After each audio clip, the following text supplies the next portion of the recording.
You are here because, one, you are intrigued about this lens. This is an interesting focal range zoom lens that could be the one for you.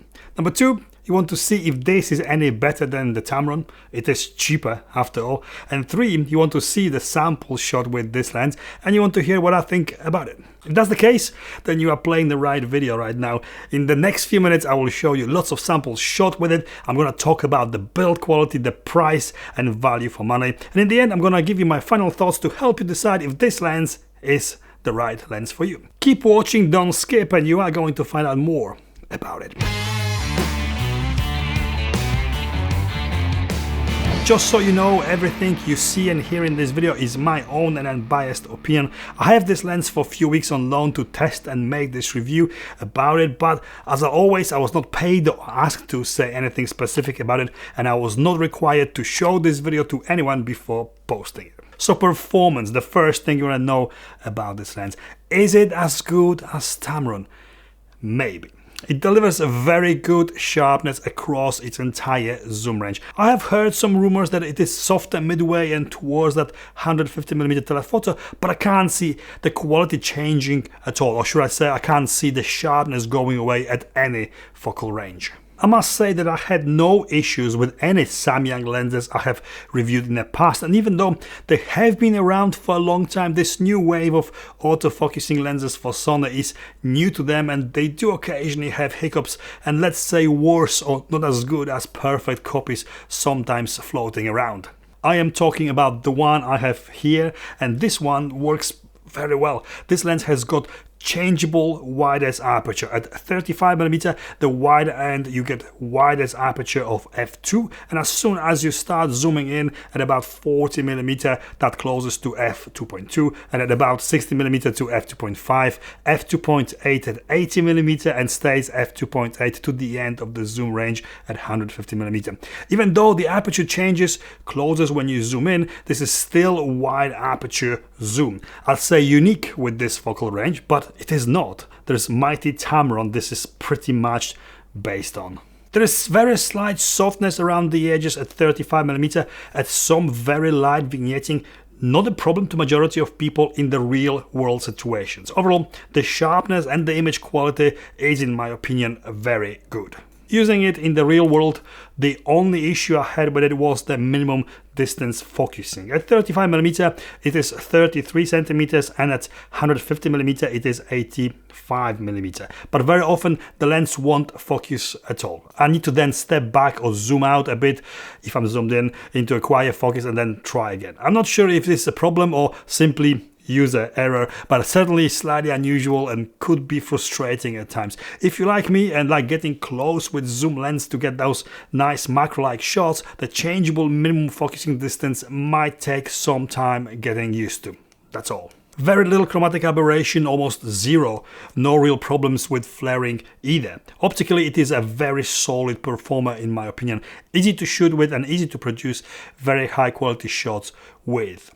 Really nice bokeh for a zoom, and even though the aperture closes when zooming in, you get more blurred background more you zoom in, the bokeh, thanks to zoom compression, which compresses the perspective, making the background appear larger and closer to your subject, and also more blurred. More you zoom in, more blurred. For video, it also performs very well. I had no issues filming with it, everything as it should be. You have to remember that it is not stabilized lens, so more you zoom in, bigger the magnification, harder it will be to keep it steady handheld. There's no focus breathing and autofocus works pretty flawlessly as well. I haven't noticed any issues hunting or generally not being sharp when filming with it at all. A lens very capable of being just one lens for everything, for very wide range of shooting scenarios.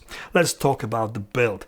It's a big lens, it's a heavy lens too. It is in fact bigger and heavier than the Tamron. It weighs whopping 1,231 grams, 1.2 kilograms. That's a lot of weight to carry with you all day if you are going to use this lens as just one lens for everything.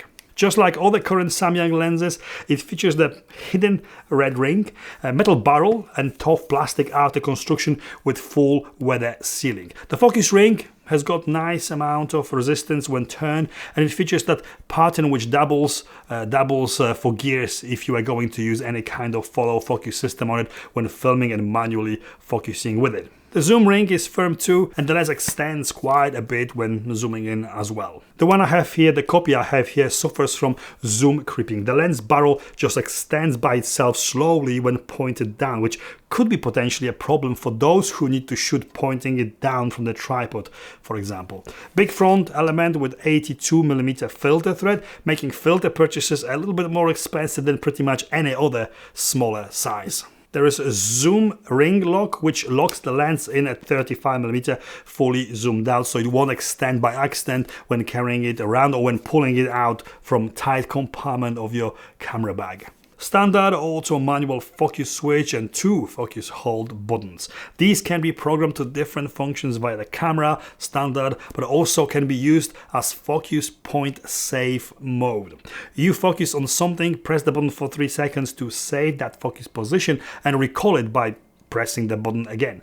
Great for consistent focus pulls from point A to point B, for example. This works only in manual focus mode, and you can't change the speed of automatic focus pull speed though. You'd most likely need an optional Samyang lens dock for changing any of those settings. There's also 3 position custom switch. Position 1, standard auto manual focus switch. Position 2 turns your focus ring into manual aperture ring. Great for changing aperture quicker. And position 3, it's called dolly shot.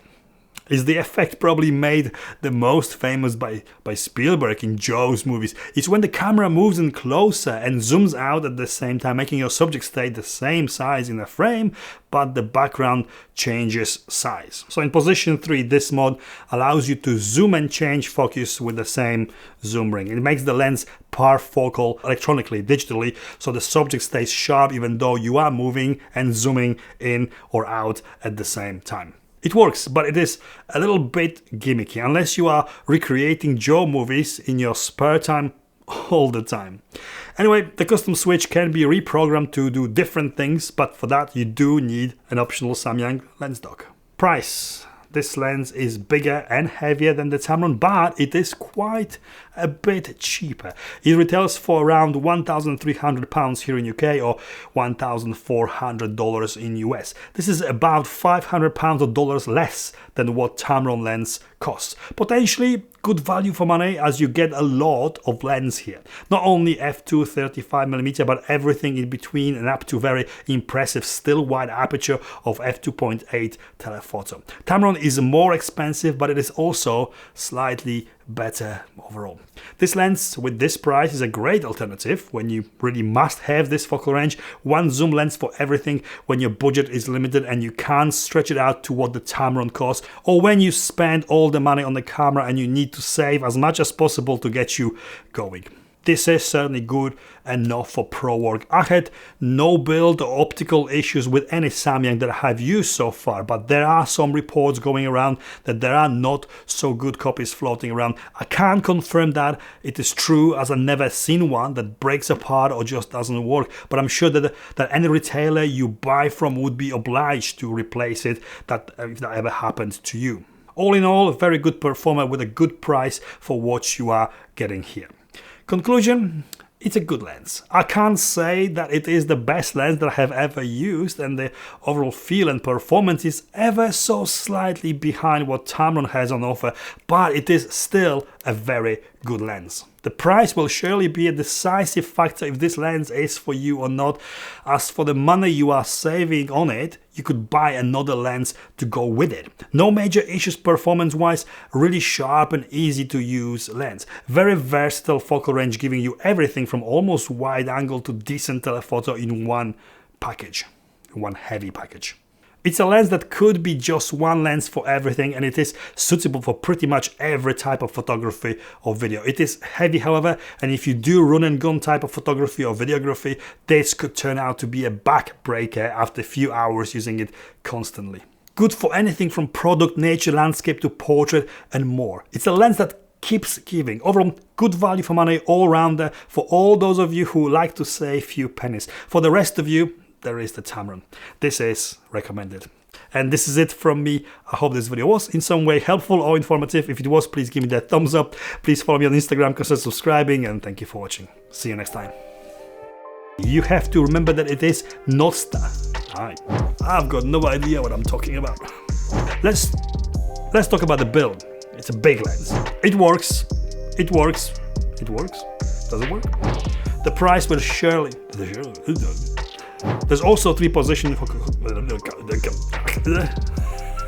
I don't know what's happening. I can't say words.